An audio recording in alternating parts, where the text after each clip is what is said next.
thought it was locked. No, it's just Really? yeah. Because it's down for so. That is.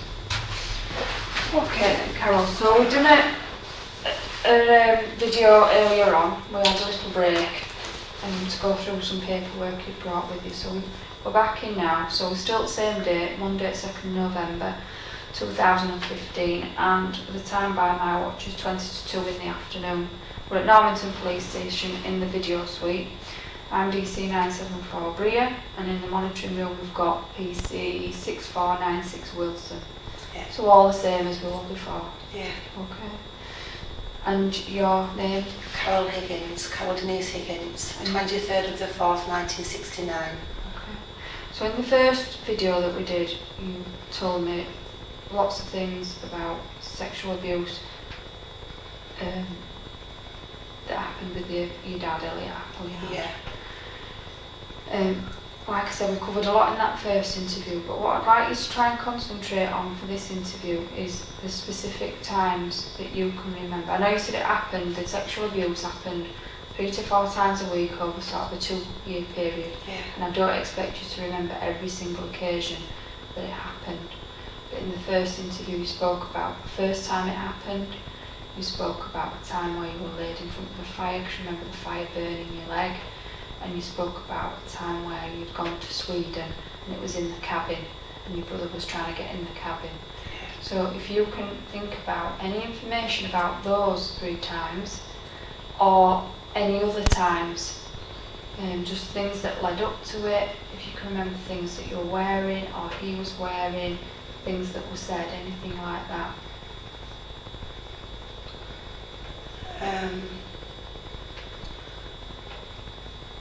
And I don't know, I know he didn't wear, all the times it happened, he wasn't wearing any clothes because he never wore pyjamas, we didn't wear anything for bed. I must have had my nightie on that first time it happened, when I felt that first tickling in my tummy. Would you have had underwear on? Did you generally wear underwear for bed? I can't remember, sometimes I would and sometimes I wouldn't. Yeah. I can't remember if I was that night. I think I would have worn my underwear now I'm thinking about it and remembering, because apart from that first night, when I was in my bedroom, we swapped bedrooms. When we moved to the 3-bedroom house, me and Donnie used to have the double bedroom, but then when my mum and dad split up and me and Paul came to live, me and Paul were living with my dad there, I somehow ended up with a little bedroom that Paul used to be in, and he ended up with a big bedroom. That must have been maybe because I wasn't living there, I'd gone to live with my mum for so long. That change might have been made there, because it used to be Paul used to have the little bedroom. But if I was in that room, I remember him coming upstairs, and I remember the room being black, and I must have had my nightie or pyjamas on, and I'm sure I would have slept in my underwear, because I always knew that when I was in that room and I'd always sleep with my back, it'd be pitch black because I'd want to shut everything out. I always remember that room being black, and I would have worn my underwear because I'd want to feel as much protected as I could, to try and protect myself. I remember that feeling, and I used to want to black everything out and go to sleep, but then it never happened, because I'd hear his footsteps, I'd hear him coming in from the pub, and I'd hear him coming upstairs, but I would be in the black. And then sometimes I'd just think, please, because sometimes he'd just go straight past my door and go to bed, and like I'd be there hoping that would happen, but most of the time he didn't. He'd just come in and I'd be asleep, or pretend to be asleep, and he'd get me shoulder like this and pull me around, and I'd pretend I was asleep, but he'd always grab my hand then and take me, Paul would be in that room there, so both rooms were close together. Yeah. His room was at the other end of the landing. So I know when I used to get out of bed then, when he used to do that, it was all in very silence. He was silent opening my door, he was silent coming in, and then silently I would walk, not trying to make any noise on the landing, into his room, and he'd take me into his bed. Sometimes the light would be on because he'd have porn magazines at the side of his bed, and there used to be pink pages and blue pages in these magazines, and he used to like me to read stories to him out of them and masturbate him at the same time as I was reading, and then put the books down, and then he'd get the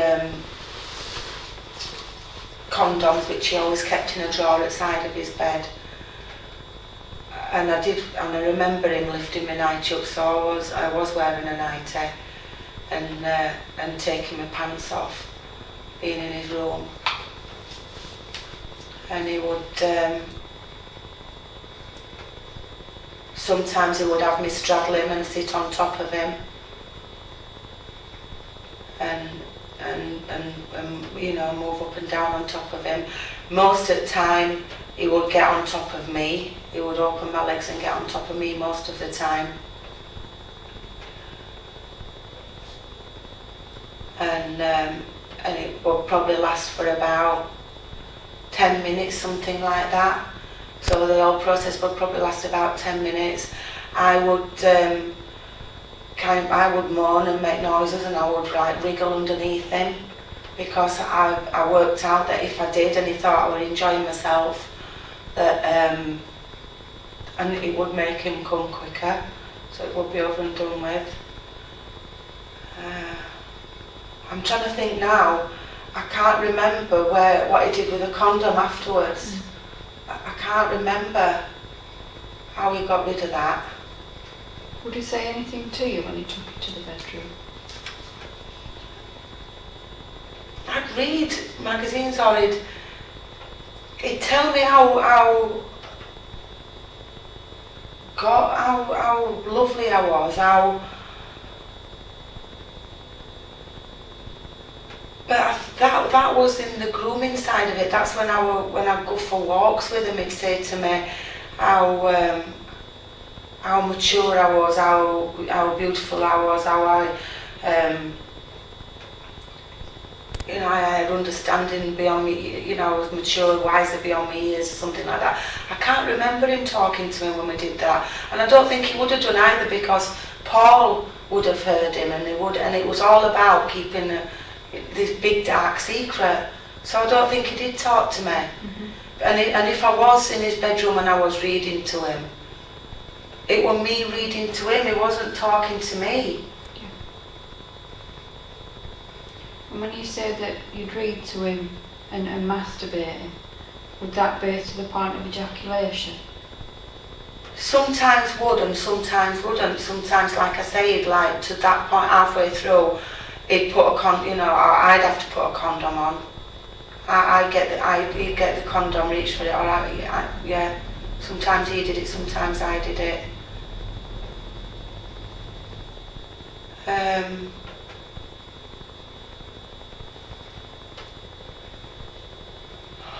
Feels like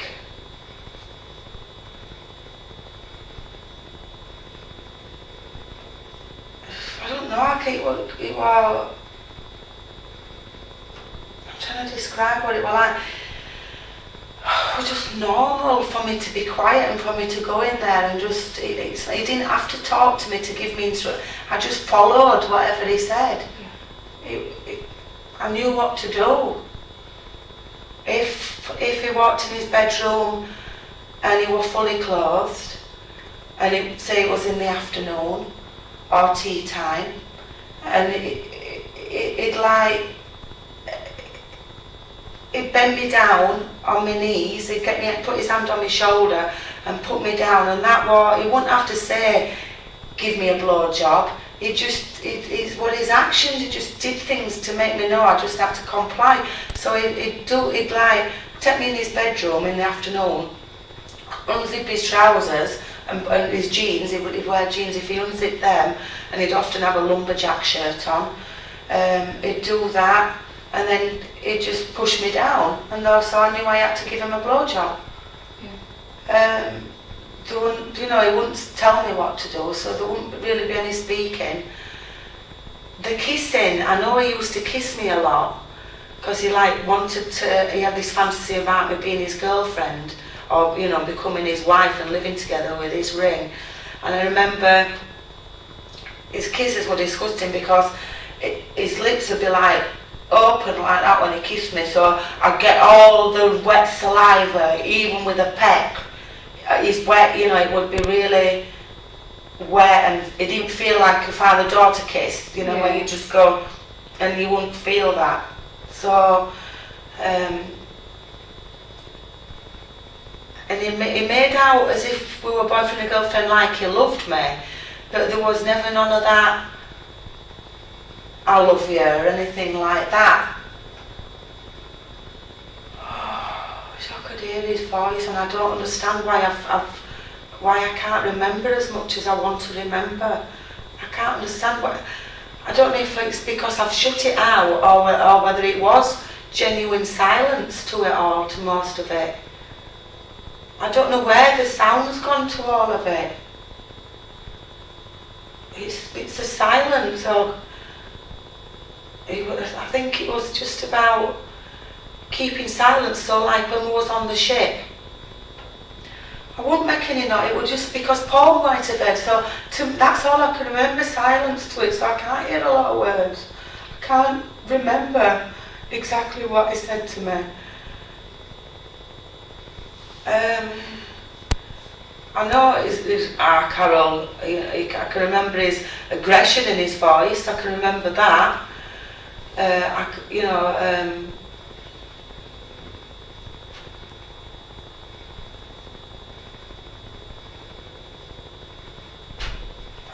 I can't remember. When you spoke about if you get you by your shoulder and push you down, you automatically knew that he wanted you to give him a blowjob. Would that be to the point of ejaculation? Yes. Okay. And he used to force it back into the back of my throat as well. Like, I can remember that, it being really forced back in. I can taste it, I've got bad flashbacks from that still about that, about him forcing it into me. And how would he do that, force it into the back of the throat? By thrusting himself into me and getting my head and pushing it close, pushing it into him and then pushing it back to me. And he'd do it, and my eyes would be watering, I'd be reaching and gagging when he'd be doing it. And the sexual intercourse, would it always be vaginal sexual intercourse? Yeah. And you said that generally it would be him on top of you. Yeah. But you do recall occasions where you would sit and straddle him. Yeah. And turn round as well. Sure, there were times when I used to do it, and he used to turn me round, so I'd be doing it on top of him, but I'd be facing the other way. Right.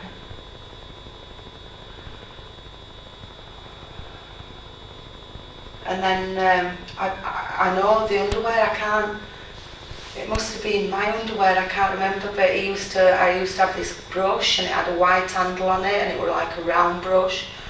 And he used to ask me to put my leg up on the bed and put the brush inside me, and pretend that I was gonna give this brush a blowjob as well. And I always got he took photographs of me doing that, and asking me to stand in a sexy pose, because I remember feeling uncomfortable and not knowing how to be sexy. And I remember him having them pictures and taking them pictures and putting them in a metal tin box. Did he ever show you those photos? Yeah, he did show me them. That's how I knew they were there.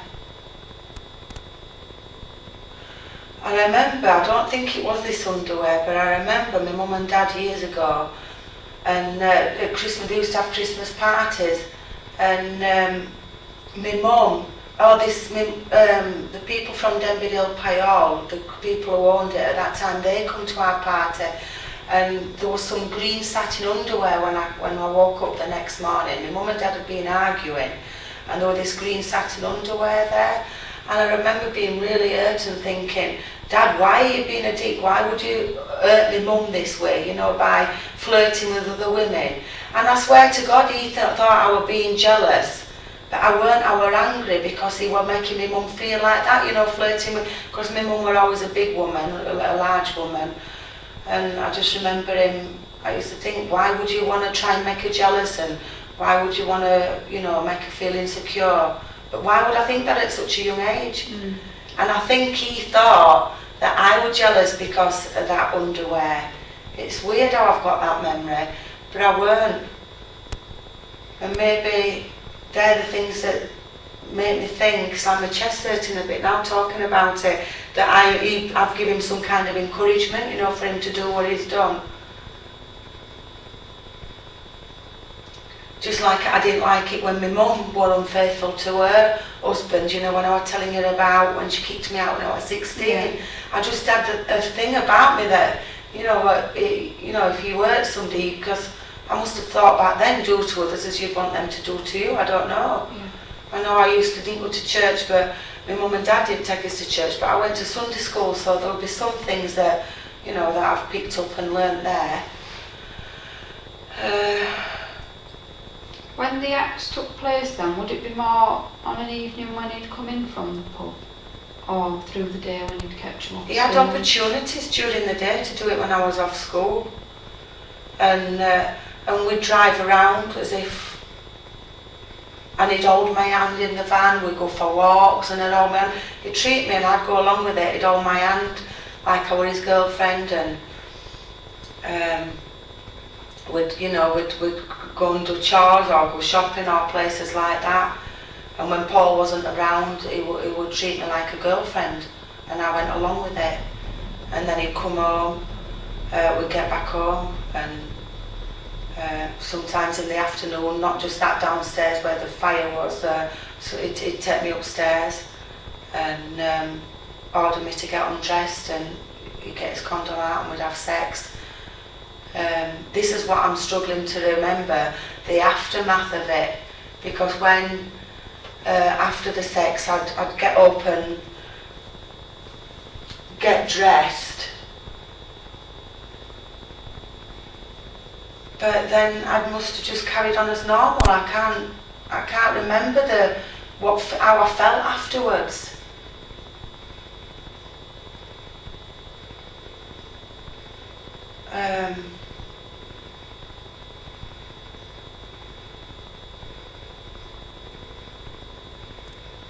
Just must have gone downstairs and started making tea or acting normal. I know 1 minute I was like,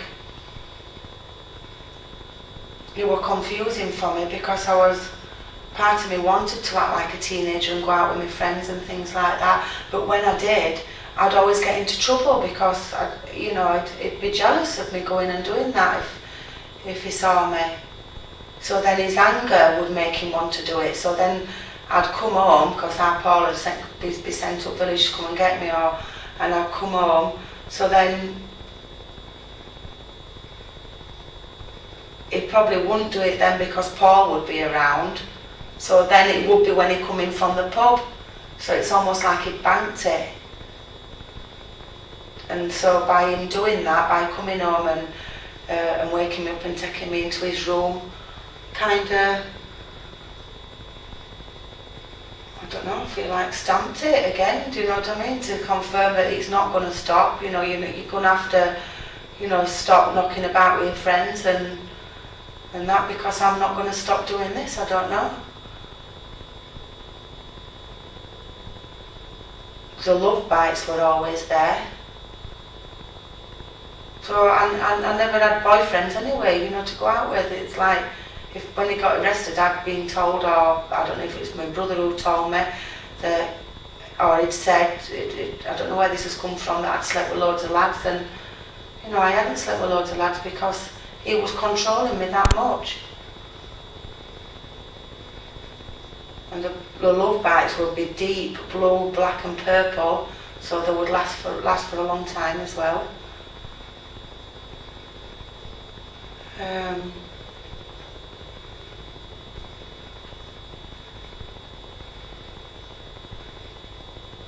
And then the time on the boat, and that was stood up, so that wasn't laid down. That was stood up, so that wasn't taking my clothes off. That was with my clothes on, and lifting my skirt up and and taking my underwear off, and then finishing quickly. Stood up. I don't know where it is. I always got rid of the condom again.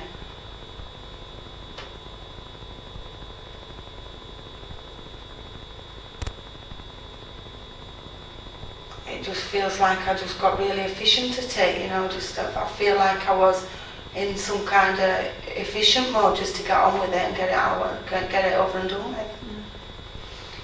You said that he never sort of give you instruction, you just sort of knew what he wanted, like when he led you into his bedroom, if he woke you in the night, when he got back from the pub, or when he put his hands on your shoulders and pushed you down, you knew that's when he wanted a blowjob.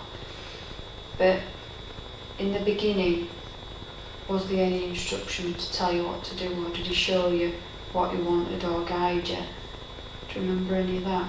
No, I just remember the beginning, being asleep, him cuddled up to me like in fetal position, cuddling me, and then being woke up and I had this tickling in my belly, and my belly was going in like where goes in there, and I remember thinking what's he doing, and then starting to touch me. So he's turned me back onto my back. I can't remember him saying anything to me. He's got the condom out, he's put it on, he's penetrated me.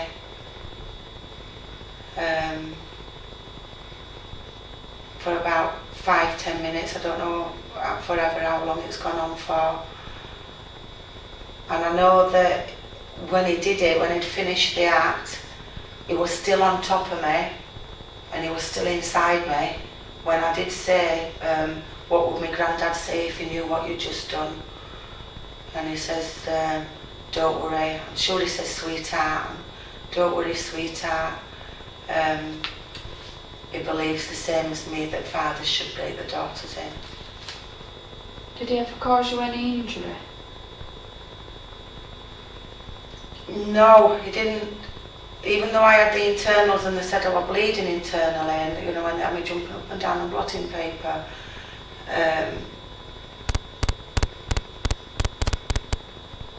he didn't know.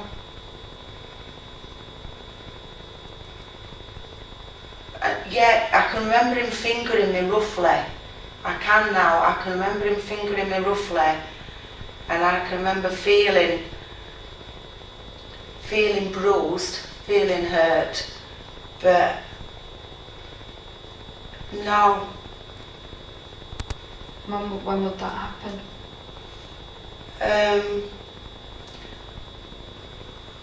He was fingering me when I was reading books as well, when I'd be reading to him and masturbating him at the same time. I know I have a thing about my breasts and my nipples being, so I feel like I know I used to play with my breasts a lot, and I used to like get my nipples and squeeze them and like squeeze them hard.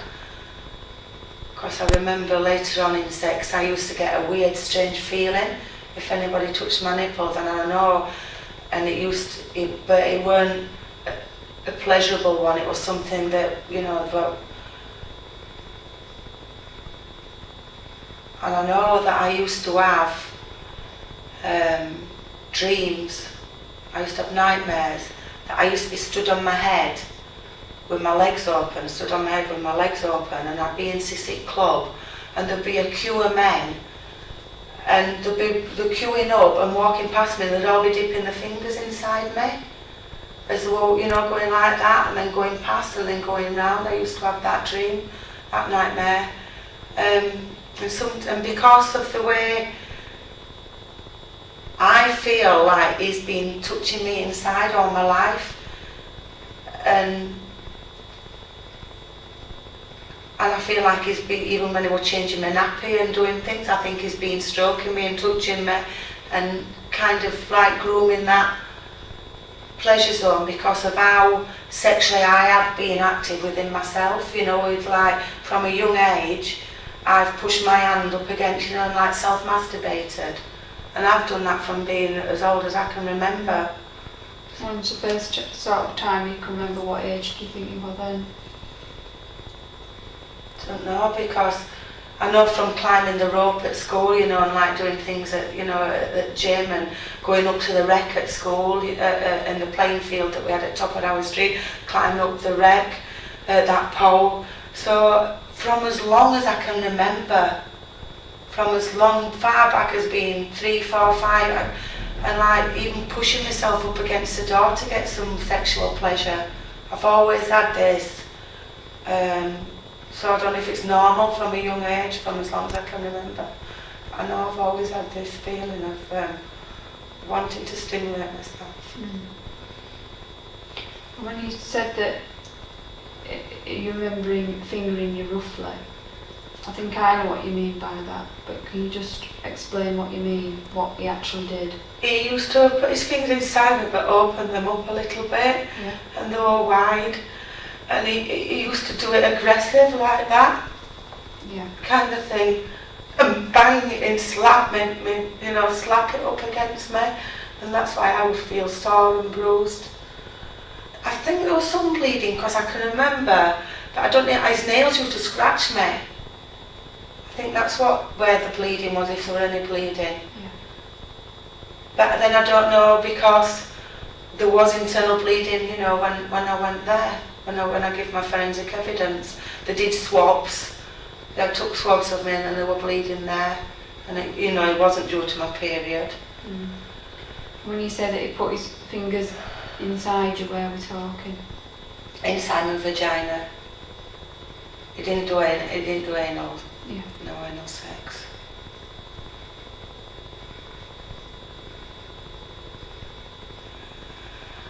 Is there anything else that you can remember?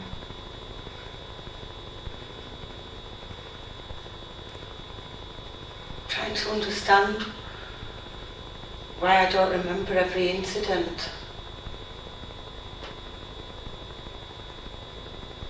And I think the reason is because it become normal and routine. If Paul wasn't in, it happened a lot on a Saturday mornings. Paul used to get up and play on his bike at that age. He would have been about 11 at that time, 11, 12, and he used to get up and go outside on his bike, and he used to take me into his room, into his bedroom, from the little bedroom on a Saturday morning, and have sex with me. And I remember once saying to him, because my mum, again, you know, she was a big lady, and I think I was starting to, like, I was asking him questions about, do you love me? And how can you love me? When my mum's, you know, how can you love me and be attracted to me? Because he must have used to say that he was attracted to me. And I once remember saying to him, how could you love me? Because I felt guilty for this for a long time. If you loved me mum, and she was a big fat lady. And he says, when you love somebody, truly love somebody, it don't matter that, you know, the size of them. So, you know, when I was with your mum, even though she was big, I loved her for who she was. And I think I was trying to work out why he loved me when he loved my mum as well. If this is, you know, if this what, you know, so it kind of, and it could look to me like it was a loving relationship. It wouldn't be all, right, I've had sex with you rough, raped you rough, get out. It would treat me like I was like a girlfriend in a loving relationship at times. And that's where he had me do them acts. Because I suppose that's what he thought were normal in a relationship.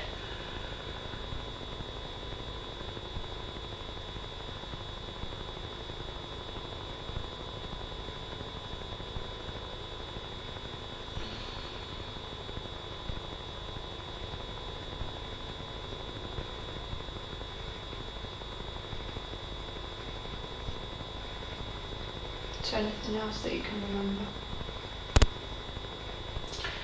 I remember there never ever been any pleasure in what he did to me. It's almost like I say, I told him to, I used to move. I didn't tell him to hurry up, I'd have loved to tell him to hurry up, but I used to move about and grind and make noises for him to hurry up, you know, to make it over quicker. I'm just confused, I was just confused, I didn't know what were normal and what weren't normal. I was trying to please him so he wouldn't be angry with me and he wouldn't hurt me, because I'd been brought up in being violent towards me all my life, hitting me, controlling, you know, abusing me physically, mentally, flinching, like I say, when he used to, you know, really, really hit me around the head where, you know, your head would be coming off your shoulders and your head would be spinning, and I've just done everything just to reduce the impact of any more pain or pressure in my life while I've been living there. Just to keep an easy life. And I remember, I know you want to, you know, more details, but I remember the darkness, I remember him coming into my room, it being dark, I remember the times he did it, the times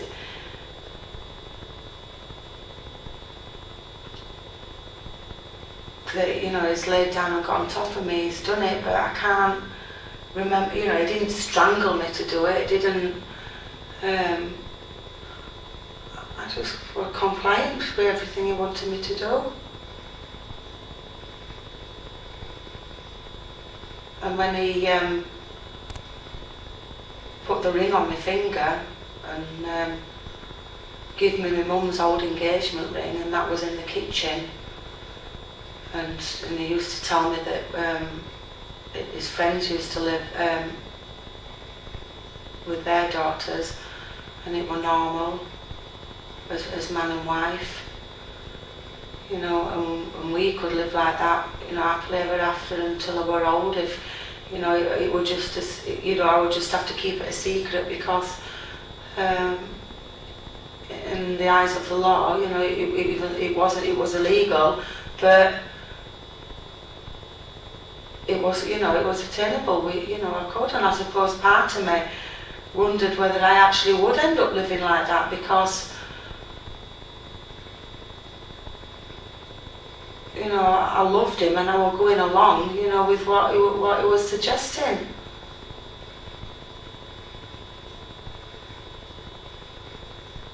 I wanted him to believe. I don't know whether I did believe it or not. I'm just confused about some things, whether I'm angry with myself for not doing anything about it.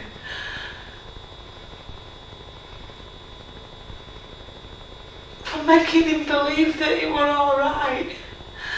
For not kicking and screaming, just to understand why I went along with it all. And then this other voice in the head tells me, no, you do understand it, Carol, it's because you didn't want to go into care and you wanted to, like, look after what family you got left. Just don't understand. And then another voice in the head says, I know, but, you know, you shouldn't have gone along with it. And I don't have to make sense of it. And there's times now I can remember him even having sex with me in the kitchen up against the sink, and Paul were at school, and I'd be washing up and cleaning the house and making dinner, and he liked it. He liked to think that I was, you know, and he'd come up and start kissing me and touching me and stroking me and then having sex with me. Most of the time it were always me who went up and I'd get the condom out of his drawer.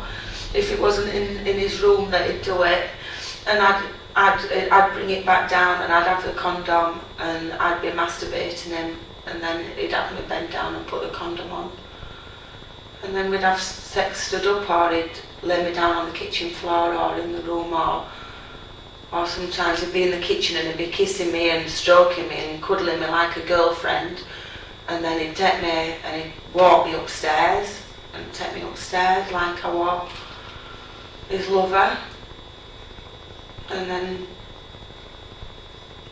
do it, have sex in his bed. And I just have my normal clothes on. I can't, some days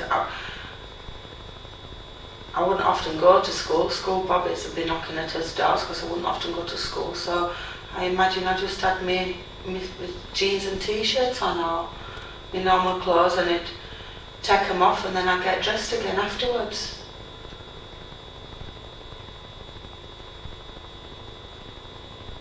It wouldn't last all night, you know, it wouldn't be like all night sex romps or anything like that. It would, you know, from what I can remember, mostly it'd be over quite quick. I'm not even giving you anything here that's evidence.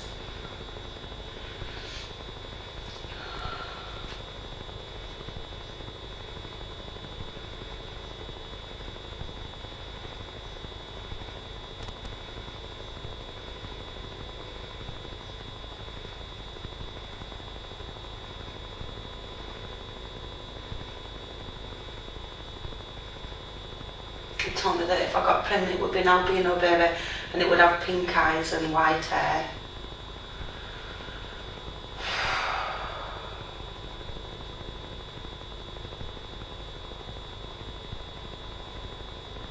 Did you ever speak about the future?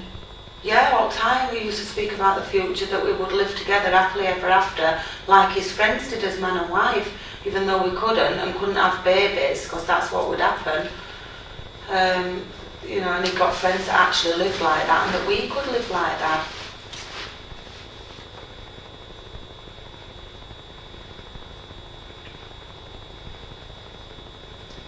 But when he actually said at the beginning that he brought me in, that's what Indians did. And then when I saw him like a year later, and I said, why did you do it? And he said it was because he was sorry because he loved me as a person and not as a daughter.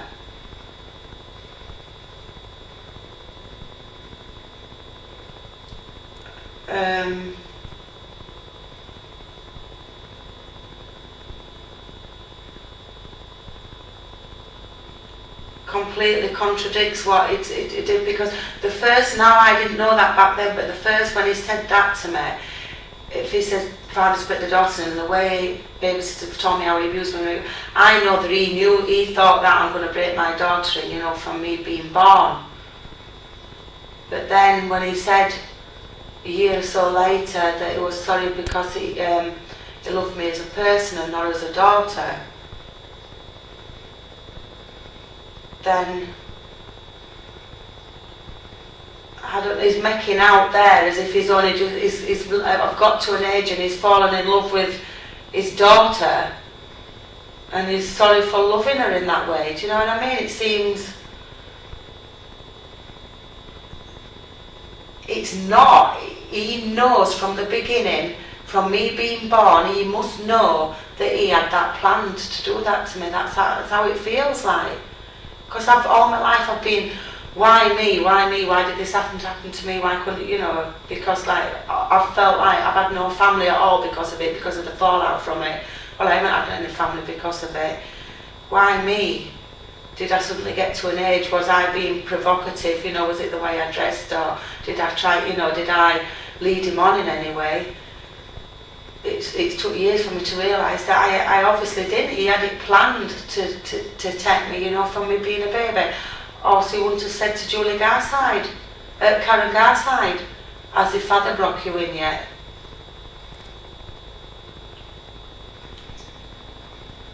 So he knew all my life I've been groomed from him, for him to, you know, take me and break me in.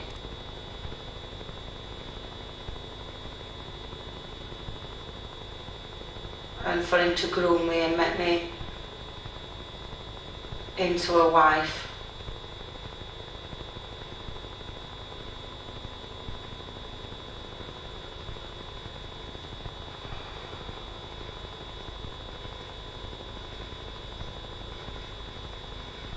and I've gone along with it.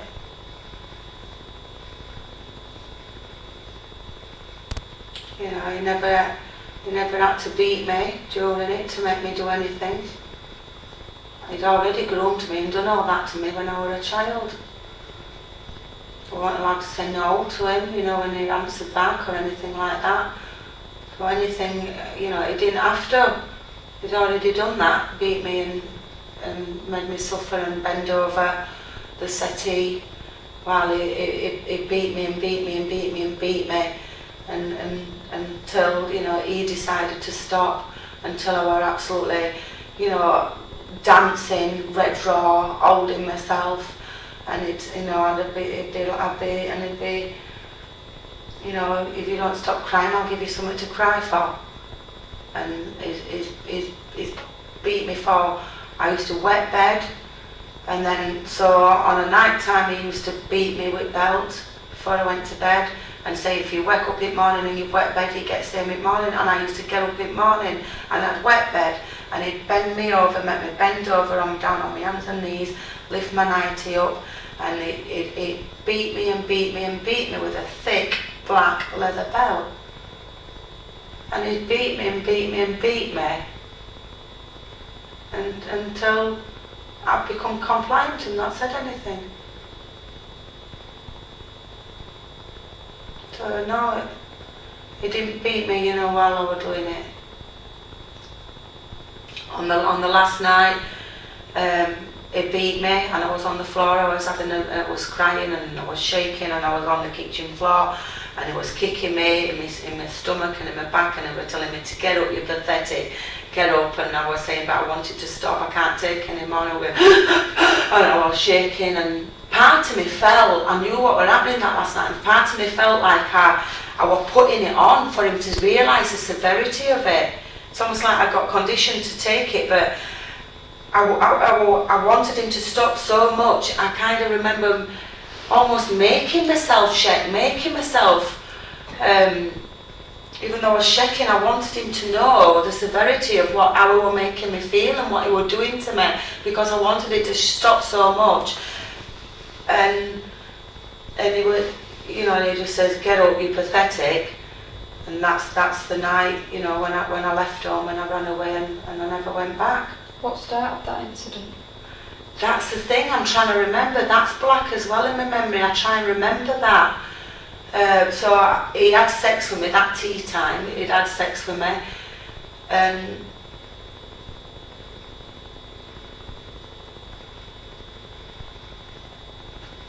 I don't even know what. I can't remember if it was in his bedroom, if it was downstairs. The times just come back to me as if it was. I think it was in the front room, on the rug, and he'd had sex with me.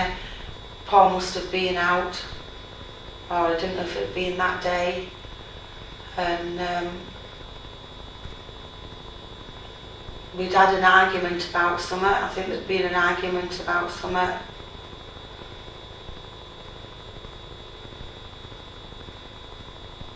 I can't remember.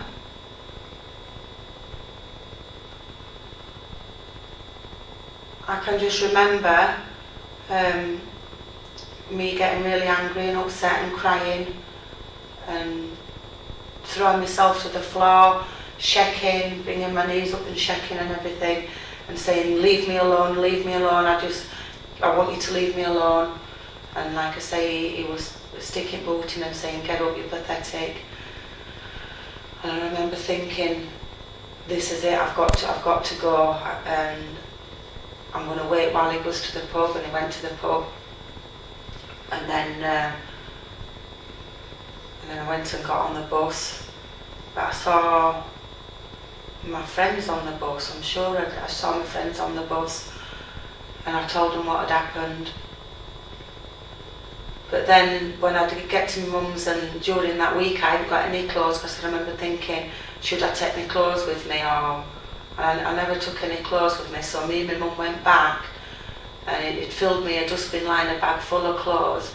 And I got my Bible from being younger, my kids' Bible, and I got an armadillo, and I got certain toys that I wanted to bring back with me. I wanted to take from my childhood, and he wouldn't let me have them all. He'd let me have with his bag of clothes. That's all I got.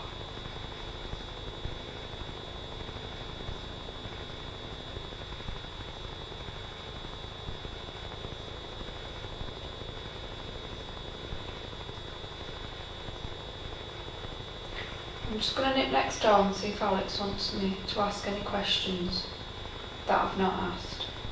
And if there's anything else that comes to mind, just mention it when I come back. I'm annoyed I can't think of more details and my mind's just blank. And I can't understand why I can't think of all these details. Have I given enough detail or have I missed them out? Carol, I just want you to tell me what you can remember, and I know you're not going to remember everything. You're not going to remember every single incident. I said that at the beginning.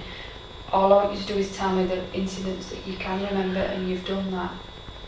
You know, and if you go away and you think of anything else, we can come back. I can't remember because it was normal. It's weird.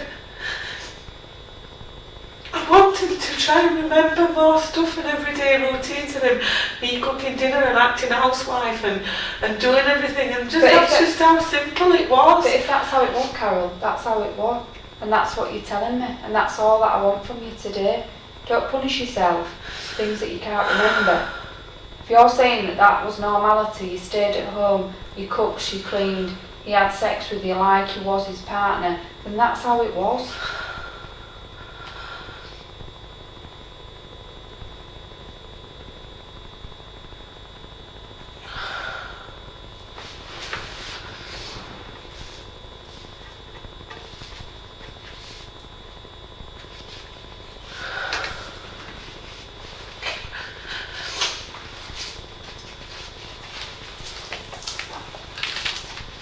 Just have a minute, I'll just bob next door, okay? I'm angry. I know you're angry and you're upset as well.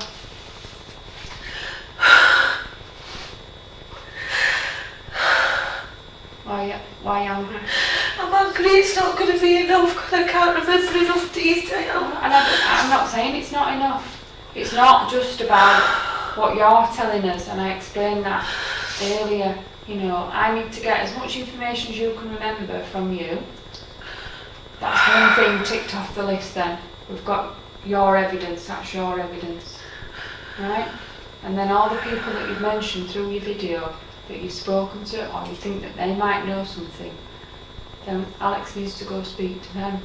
And each time, that's another one ticked off the list. And when it's all together, then we'll look at it to see if it's enough. Yeah? So it's not all just on you. And like I said at the beginning, you know, there could possibly be enough evidence for this to move forward, but then there might not be as well. You know, and all we can do is just gather all that information up together. And if it doesn't go forward, that's not your fault. You can only do what you can do. And I know you think it's not been investigated properly previously, and I can't comment on that because I wasn't involved and I don't know all the ins and outs of it. But I'm sure Alex, with the help of me, I'm on Alex's team and the other members, you know, that we will do all the inquiries. We'll look at it all this time. Okay. Yeah. I'll just pop and see Alex. So won't be a minute.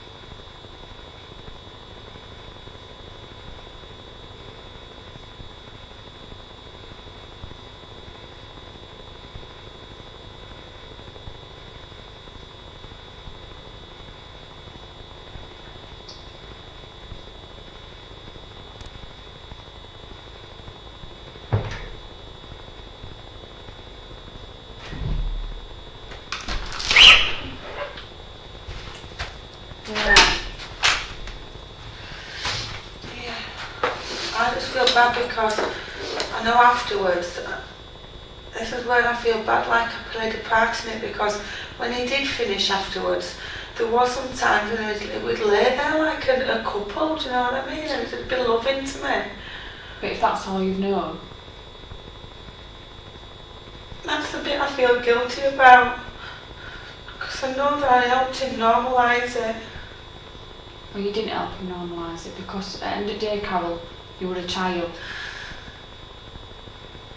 This is the bit bit why my mum says when you'd had enough of being treated like an adult, you came back to me. What the hell did you expect me to do about it? This is the part, and I did, I played along with it. But it's not your fault. You did what you thought was normal. Because that's what you've been shown. And that's what children do, don't they? So it's not your fault. None of this is your fault.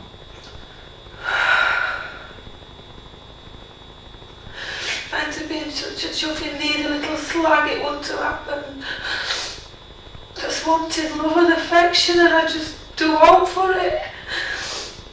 And again, Carol, that's what most children do. They want love and affection from the parents, don't they?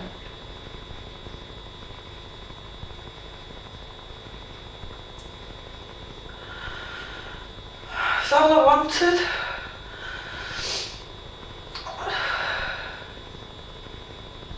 It's like your kids would want, my kids would want. That was the only way for me to get it.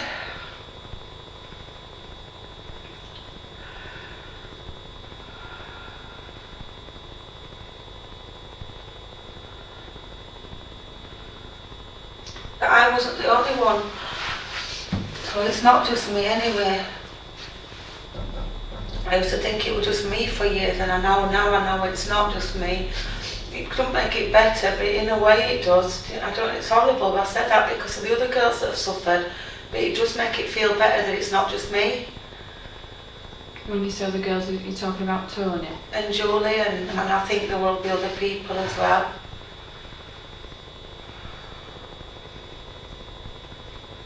Because he was a womanizer, you know how he was. He would always, my mum had friends, Susan Corcoran and other women, and he would always flirting with them, and do you know what I mean? He was always after other women, and so I can imagine.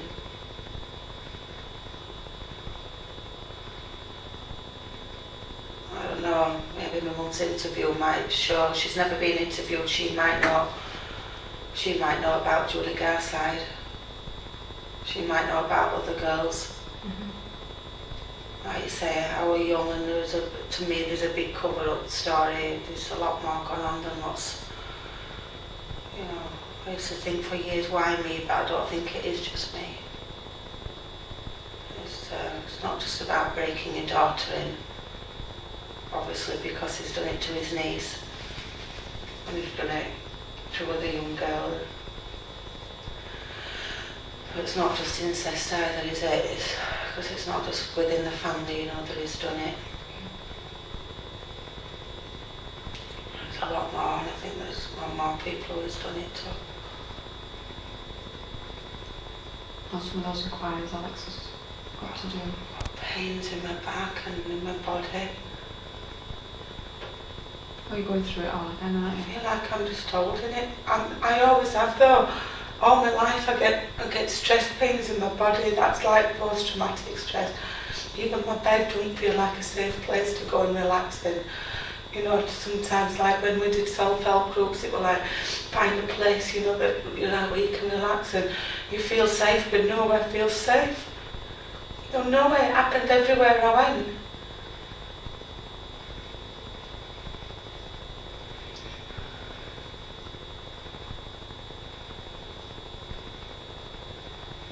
Part of me feels like it's a joke and and to trivialise it, because I think that's the way he's made it out. Because I've been carrying all this heaviness, you know, I know it's massive, and he's tried to make out as if it's nothing, maybe, you know, for me to, as part of the grooming, for me to live with it and trivialise it, and you know, and it's normal. Yeah. But my body tells me that it's confused and that it's not normal. It's not normal. Because my body's like, when I'm feeling normal, it's like let go, I can relax. I feel like I'm going into fat, you know, like my body feels like it's trapped in a spasm. So I know it's a trauma from it all, but then it didn't feel like always a trauma because I was trying to normalise it. It's so confusing. I'm looking at it from adult child and it's so confusing, the feelings I've got from it all.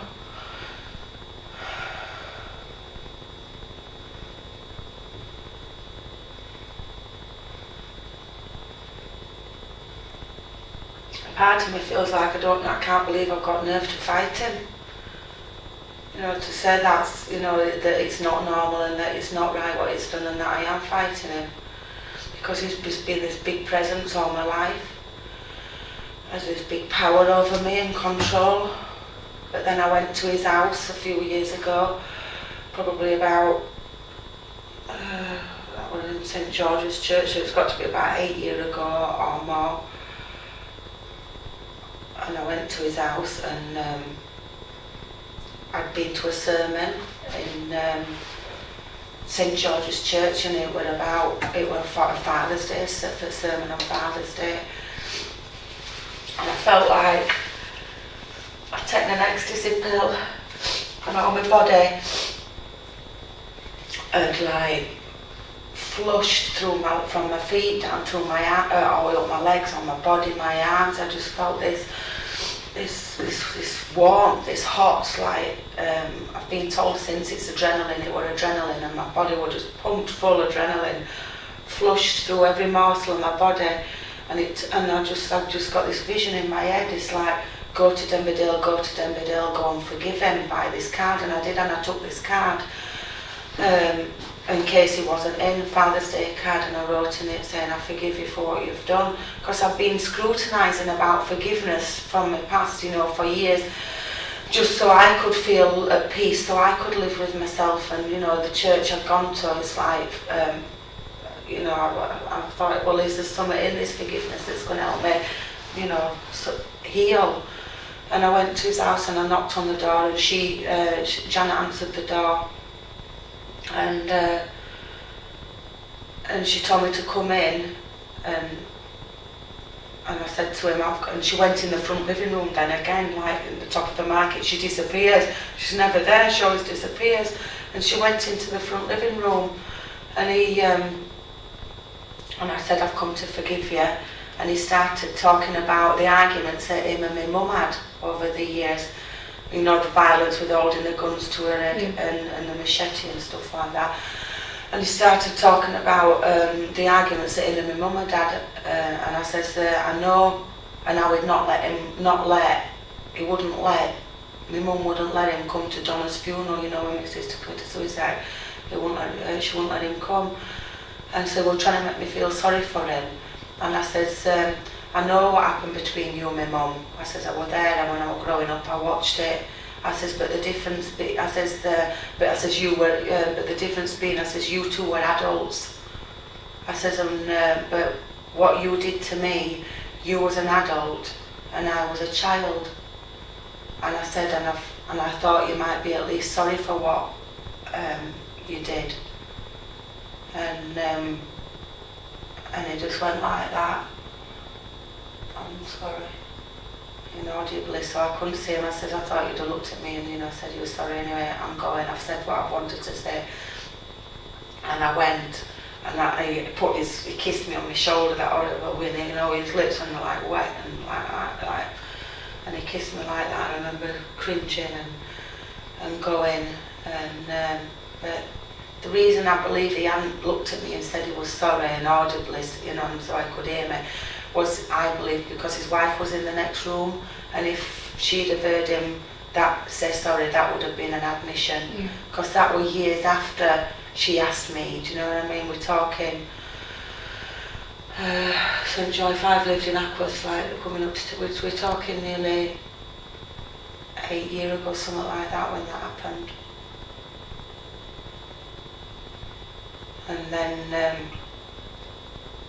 And then I saw him when I was going to buy an house. Before I bought this house, I was renting in Ackworth, and then I bought this house, and I went to Denberdale looking for an house, or even thinking about going back there and maybe, you know, being able to bury my past and that. I was so looking for peace in my life, you know, I needed some closure. And then I saw this tractor, the one right at the end of this road, no other cars on the road, just my car. and I was coming towards his tractor, and somehow I knew it were him. And it was when I passed the tractor, it were him on the tractor. This was like probably about 7 years ago, 6 years ago. And he got out of the tractor and I pulled up and he said to me, no, it weren't long after I'd been to his house, I think, to forgive him.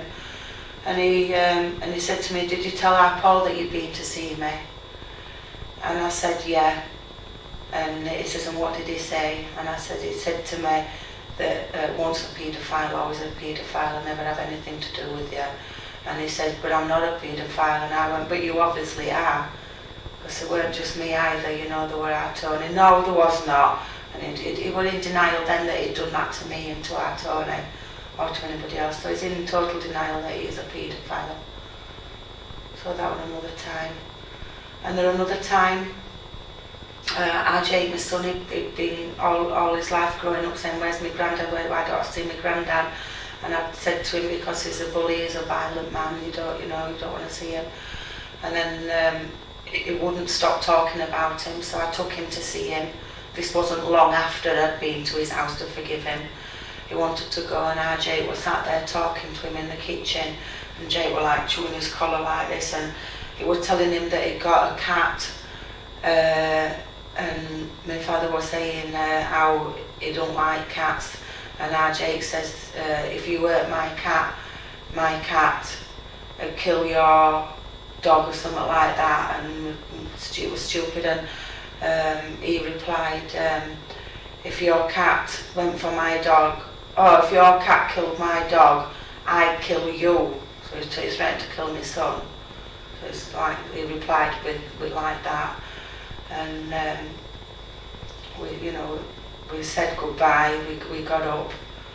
I'm like sat there, I can't believe we were having this conversation, and we got in car, and our Jake says, I thought Grandad was supposed to be kind and nice, and I never want to see him again, and Jake's never been interested in seeing him again because he's seen for himself, that he's an aggressive, violent man.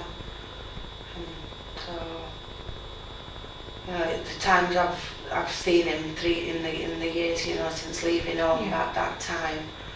And the only times except for when I'd seen him bounce the market after a sergeant's on a Friday when I used to finish at 1 all summer, and I used to nearly collapse, but I've never had a relationship, and tried to, make a relationship or anything like that work. I would never trust him that he wouldn't have ulterior motives, and I can never forgive him for what he's done to me and how he's treated me. I definitely think his wife needs interviewing. Mm-hmm. Because she's been there, when she's wanted to speak to me, like I said, in Barnsley Market, and then she was there at that time when I went round, yeah. What's she called? Janet.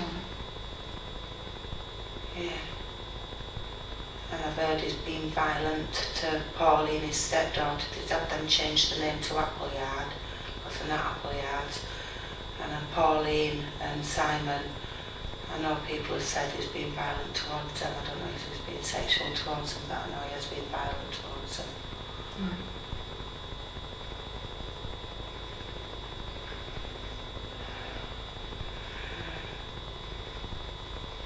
Well, Carol, I think I'm going to leave it there for today.